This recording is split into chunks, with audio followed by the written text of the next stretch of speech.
इस वक्त गाजा के लोगों को अब किसी पर यकीन नहीं रहा है।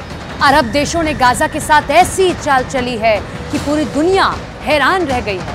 इस वक्त हमास को सबसे बड़ा खतरा इजराइल के बाद 2 देशों से लग रहा है। हैरानी वाली बात तो यह है कि ये दोनों देश उसके सबसे बड़े मददगार माने जाते हैं।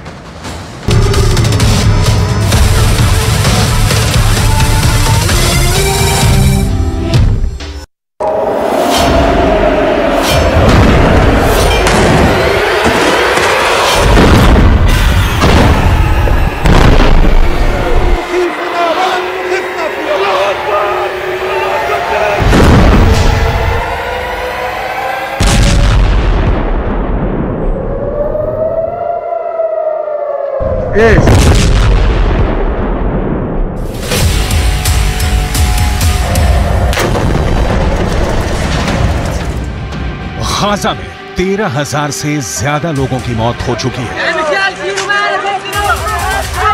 और करीब 3,000 लोग मलबों में दफन हैं। इजराइल किस तरह और कितनी तरफ से हमास पर टूट पड़ा है, इसकी रिपोर्ट करने की ताकत भी अब फिलिस्तीन के अखबारों के पास नहीं बची है। गाजा पट्टी के अंदर 40 से ज्यादा पत्रकार मारे जा चुके हैं और इजराइल फिलिस्तीन के अखबारों के पूरे नेटवर्क को ही तोड़ दे रहा है। इसीलिए अब गाजा पट्टी से वही खबरें सामने आ रही हैं जो इजराइल चाहता है।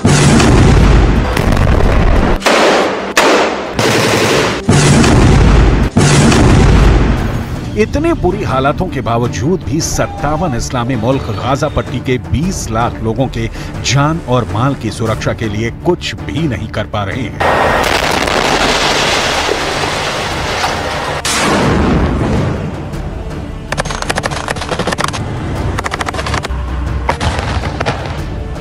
फिलहाल जो रिपोर्ट आ रही है उससे ये साफ लग रहा है कि उत्तर गाजा में भारी कोहराम मचाने के बाद अब इजराइल अपना पूरा फोकस दक्षिणी गाजा पर कर रहा है।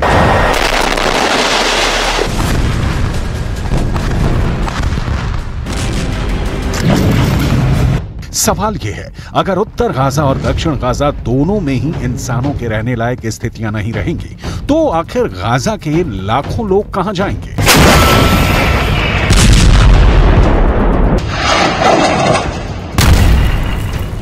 ऐसे खतरनाक हालातों में अगर 57 इस्लामिक देश एक साथ खड़े होते तो निश्चित तौर पर इजराइल पर दबाव बनाना बहुत आसान हो जाता, लेकिन आज स्थिति बिल्कुल अलग है।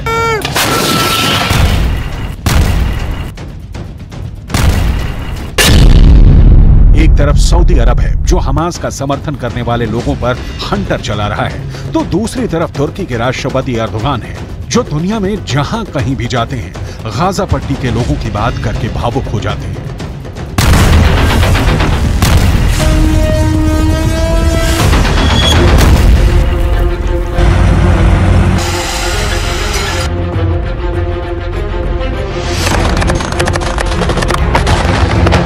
तुर्की के राष्ट्रपति एर्दोगान ने जर्मनी की राजधानी बर्लिन का दौरा किया है और जर्मनी के चांसलर ओलाफ स्कॉल्स के साथ उनकी द्विपक्षीय वार्ता हुई, लेकिन इस पूरी वार्ता के दौरान आर्थिक मुद्दे पूरी तरह से किनारे नजर आए और दूसरे सभी मुद्दे गाजा पट्टी के तनाव के सामने छोटे पड़ गए। आखिर कैसे? तुर्की के राष्ट्रपति एर्दोगान हमास के पक्ष में पूरी इस्लामी दुनिया को एक करने के लिए बेचैन हुए जा रहे हैं। ये पूरी हकीकत आपको विस्तार से आगे बताएंगे, लेकिन सबसे पहले बात करेंगे सऊदी अरब की, जहां एक ऐसी घटना हुई है जिस पर यकीन करना नामुमकिन नजर आता है। एक ब्रिटिश एक्टर और प्रेजेंटर इस्लाह अब्दुल रहमान फिलिस्तीन के लोगों के लिए सहानुभूति व्यक्त कर रहे थे, लेकिन उन्हें सहानुभूति व्यक्त करने से भी रोका गया और सऊदी अरब की पुलिस ने उन्हें हिरासत में भी ले लिया।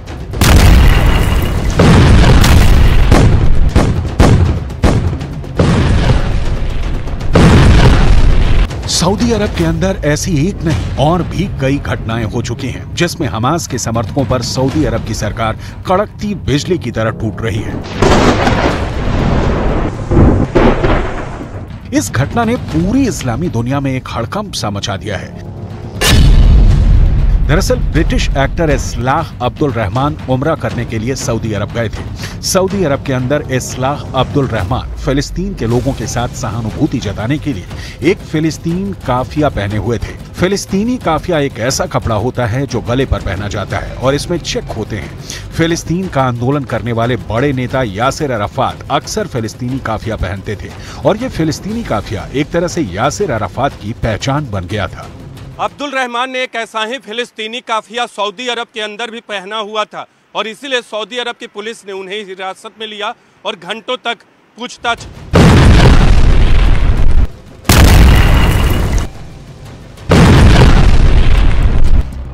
सऊदी अरब की पुलिस ने ब्रिटिश एक्टर अब्दुल रहमान से ये पूछा कि वो कब से सऊदी अरब में हैं, सऊदी अरब में वो कहां गए हैं। अब्दुल रहमान को एक संदिग्ध की नजर से देखा गया। अब्दुल रहमान की उंगलियों के निशान देने के बाद उनको रिहा तो कर दिया गया।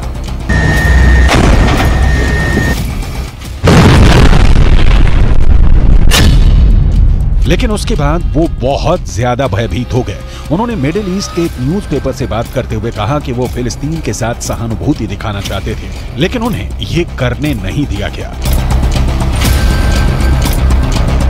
इसी तरह सऊदी अरब के अंदर गाजा के लिए प्रार्थना करने वाले एक अल्जीरियाई मूल के शख्स और बांग्लादेशी मूल के एक ब्रिटिश नागरिक को भी गिरफ्तार किया गया। बात एकदम साफ है कि सऊदी अरब का सऊदी राजवंश ये नहीं चाहता कि उसकी धरती पर किसी भी तरह का विरोध प्रदर्शन की संस्कृति का जन्म हो। सऊदी राजवंश को ये बात बहुत अच्छी तरीके से पता है कि जो लोग आज फिलिस्तीन के समर्थन में सड़कों पर उतरेंगे, कल उसकी ही सरकार के खिलाफ ये लोग विरोध प्रदर्शन कर सकते हैं। इसीलिए सऊदी राजवंश प्रोटेस्ट के कल्चर को ही पूरी तरह से खत्म करना चाहता है। यही उसका एक टारगेट है।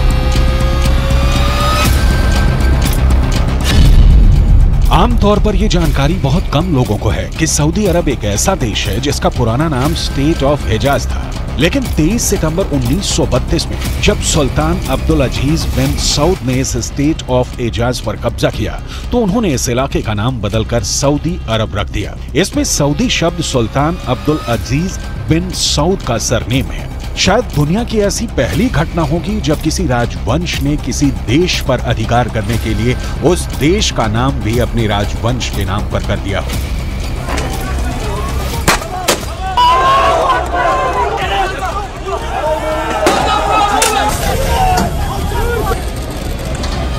एक तरफ सऊदी अरब हमास के समर्थकों पर हंटर चला रहा है, उन्हें गिरफ्तार कर रहा है और उनको ये नसीहत दे रहा है कि किसी भी तरह का प्रदर्शन स्वीकार नहीं किया जाएगा। जबकि दूसरी तरफ तुर्की के राष्ट्रपति एर्दोआन पिछले एक महीने से लगातार आंसू बहा रहे हैं। Çünkü insana saygımız bizim। तुर्की के राष्ट्रपति एर्दोआन ने बर्लिन का दौरा किया और इस दौरान उनकी द्विपक्षीय वार्ता जर्मनी के चांसलर ओलाफ स्कोल्ज के साथ हुई है। एर्दोआन आर्थिक मुद्दों पर बातचीत करने के लिए बर्लिन आए थे, लेकिन सारा मामला खटाई में पड़ गया और सबसे ज्यादा मतभेद गाजा के मसले पर हो गए। जर्मनी को तुर्की के राष्ट्रपति एर्दोआन की वो बात सबसे ज्यादा नागवार गुजरी जिसमें एर्दोआन ने जर्मनी के इजराइल को किए जा रहे समर्थन को लेकर एक ऐतिहासिक तंज कसा।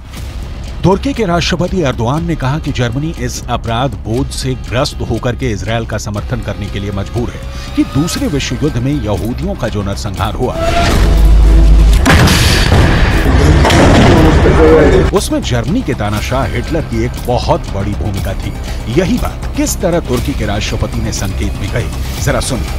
Eğer burada elimiz, kolumuz, dilimiz bağlı kalırsak bunun tarihi hesabını veremeyiz. Onun için bir borçluluk psikolojisi içerisinde İsrail-Filistin savaşını değerlendirmemek gerekir.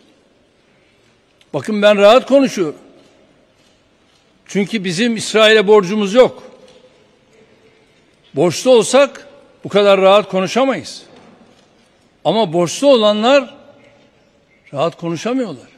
बयान से बिल्कुल साफ है कि तुर्की के राष्ट्रपति ने कहा कि उनके ऊपर कोई कर्जा नहीं है कि वो इजराइल का समर्थन करने को मजबूर हैं, जबकि इजराइल के तानाशाह ने यहूदियों का नरसंहार। नोट करने वाली बात यह है कि जर्मनी ने अब तक इजराइल को काफी ज्यादा सपोर्ट दिया है।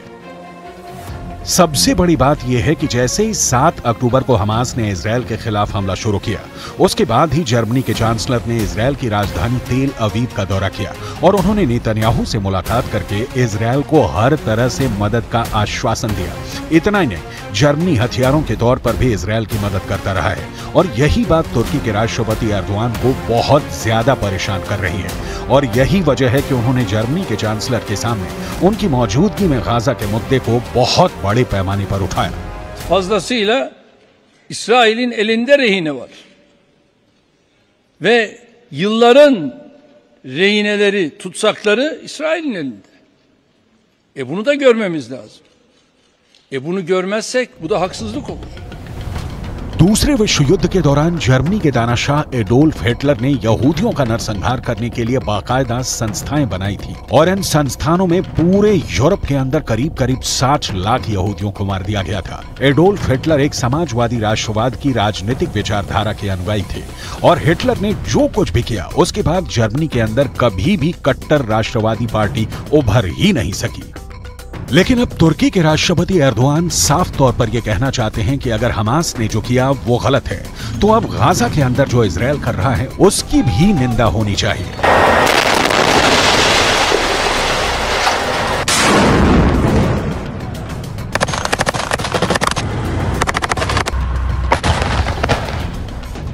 दूसरी तरफ जर्मनी के चांसलर भी इस मुद्दे पर पीछे नहीं हटे। उन्होंने भी एर्दोआन के सामने ही हमास की निंदा की, 7 अक्टूबर को हुए आतंकवादी हमले का जिक्र किया और हमास के पूरे खात्मे के इजरायली संकल्प को सही ठहराया। यानी अगर देखा जाए तो जर्मनी और तुर्की एक बातचीत की मेज पर जरूर थे, लेकिन उनके बीच बहुत भारी मतभेद है।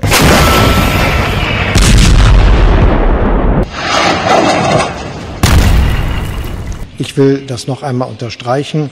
Für uns jedenfalls bleibt es dabei, dass es jetzt notwendig ist, auch für eine langfristige, friedvolle Perspektive, dass die Hamas nicht mehr in der Lage sein kann, diese Aggressionshandlung vorzunehmen, wie wir sie am 7. Oktober gesehen haben. Wir sind, wie Sie merken, in guten Gesprächen miteinander, trotz unterschiedlicher Meinung. एक बात तो साफ है कि Gaza पट्टी और West Bank समेत पूरा फिलिस्तीन अकेले पड़ गया है और उनकी सुनने वाला या उनके जख्मों पर मरहम लगाने वाला कोई नहीं है। तुर्की हो, मिस्र हो, ईरान हो या जॉर्डन हो, वो जुबानी खर्च तो कर सकते हैं, लेकिन इजराइल के खिलाफ एक्शन लेने की हिम्मत अब तक किसी ने नहीं जुटाई है।